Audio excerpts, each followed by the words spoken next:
Hello friends, welcome to my channel movies allrounder. आज मैं explain करने जा रही हूँ 127 आवर्स मूवी। 127 आवर्स एक टेंडर बायोग्राफिकल एडवेंचर मूवी है। इसमें बताया गया है कि एरन रॉल्स्टन जो वादी की दीवार के दरमियान एक चट्टान से फंस जाता है और नामुमकिन जंग खत्म करता है।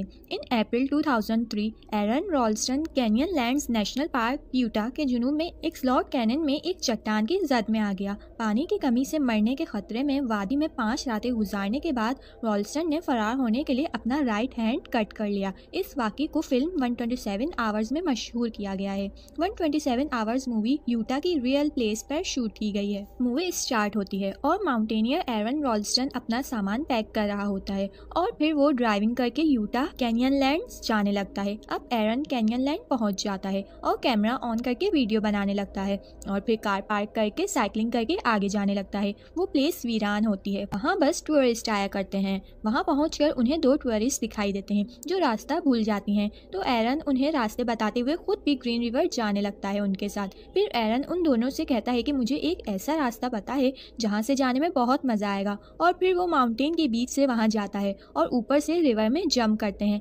ऐसा वो कई दफा करते हैं और एरन इन सब की वीडियो भी शूट कर लेता है। अब वो तीनों वहां से बाहर निकलते हैं, तो एरन को हाइकिंग करने जाना था, लेकिन उन दोनों लड़कियों को अब घर जाना था, तो वो तीनों सेल्फी लेते हैं और फिर वो लड़कियां एरन को कल नाइट पार्टी के लिए इनवाइट करती हैं और वो लड़कियां वहां से फिर चली जाती हैं और एरन हाइकिंग करने लगता है। वहां के रास्ते बहुत ही ज्यादा क्लोज होते हैं। एरन हाइकिंग करते हुए एंजॉय भी कर रहा होता है।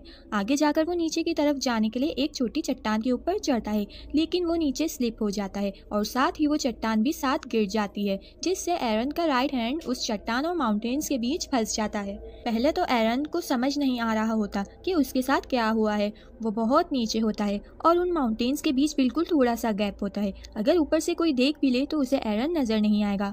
वो एरिया अनडेवलप्ड होता है और वहाँ चारों तरफ दूर दूर तक कोई नहीं होता। एरन को ज़्यादा चोट तो नहीं लगती, लेकिन अपना हाथ हर तरह से निकालने की कोशिश करता है, लेकिन ना ही वो चट्टान अपनी जगह से हिलती है और ना ही उसका हाथ बाहर आता है। फिर वो उन दोनों लड़कियों को आवाज़ देने लगता है, लेकिन अनलकीली उसकी आवाज़ बाहर तक नहीं जा पाती क्योंकि वो माउंटेन्स बहुत क्लोज होते हैं। अब वो अपने बैग से सारा सामान बाहर निकाल देता है कि शायद कुछ काम आ जाए। उसके बैग से एक नाइफ भी निकलती है, तो वो उससे चट्टान तोड़ने लगता है। काफ़ी देर बाद वो चट्टान ज़रा सी भी नहीं टूटती और इसी दौरान उसकी नाइफ नीचे गिर जाती है, तो वो बहुत मुश्किल से एक लकड़ी की मदद से उस नाइफ को ऊपर खींच लेता है। अब रात हो जाती है। एरन को समझ नहीं आ रहा होता कि यहाँ से बाहर कैसे निकला जाए। वो लगातार अपना हाथ बाहर निकालने की कोशिश करता रहता है और इसी तरह सुबह भी हो जाती है। उसे वहाँ 24 आवर्स हो जाते हैं। फिर वो कैमरा ऑन करता है और वीडियो रिकॉर्डर ऑन करके कहता है कि मुझे यहाँ 24 आवर्स हो चुके हैं, मैं यहाँ किसी को बताकर भी नहीं आया, मेरे पास खाने का सामान भी बहुत कम है और पानी 500 ml है। कि तभी उसे ऊपर से कुछ आवाज़ आने लगती है, तो वो ज़ोर ज़ोर से चिल्लाने लगता है, लेकिन इसका कोई फ़ायदा नहीं होता क्योंकि उसकी आवाज़ कोई नहीं सुन पाता। अब रात हो जाती है और ठंड भी बढ़ने लगती है, तो एरन खुद को कवर करता है और फिर एरन को याद आता है कि उन लड़कियों ने उसे आज रात पार्टी में इन्वाइट किया था और वो पार्टी को इमेजिन करने लगता है। फिर वो उस दिन को याद करने लगता है जब एरन यहाँ के लिए रेडी हो रहा था।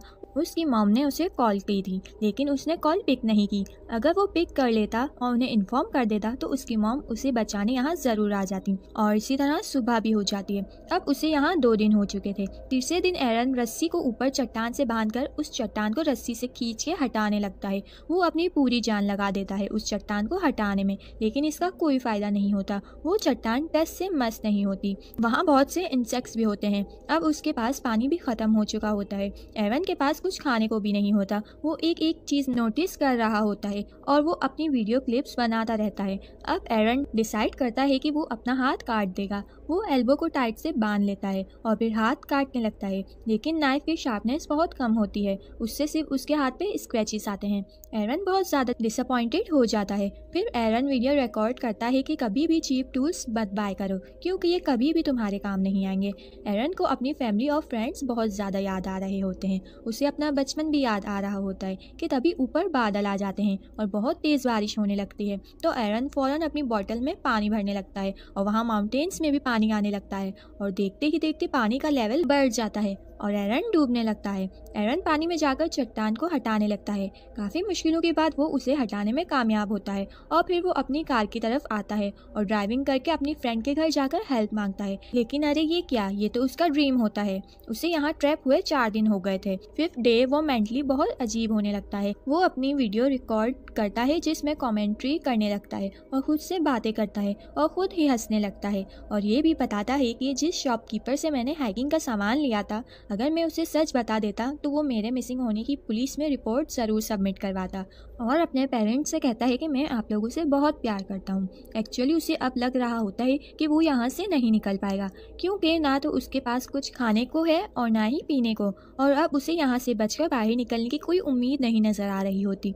एरन अब फिर से अपना हाथ टाइट से बांधता है और फिर उसी नाइफ को बहुत जोर से अपने हाथ पर मारता है, जिससे उसकी ब्लेड अंदर तक चली जाती है। लेकिन इसके आगे एरन कुछ नहीं कर पाता। इसी तरह एक और दिन गुजर जाता है। 6th डे एरन की कंडीशन बहुत ज़्यादा ख़राब हो रही होती है। उसे अजीब अजीब से थॉट्स आने लगते हैं। वो माउंटेन की वॉल पे रेस्ट इन पीस और अपना नाम और डेट ऑफ बर्थ भी लिखता है। उसे लगता है कि अब वो यहाँ से जिंदा बचकर बाहर नहीं निकल पाएगा।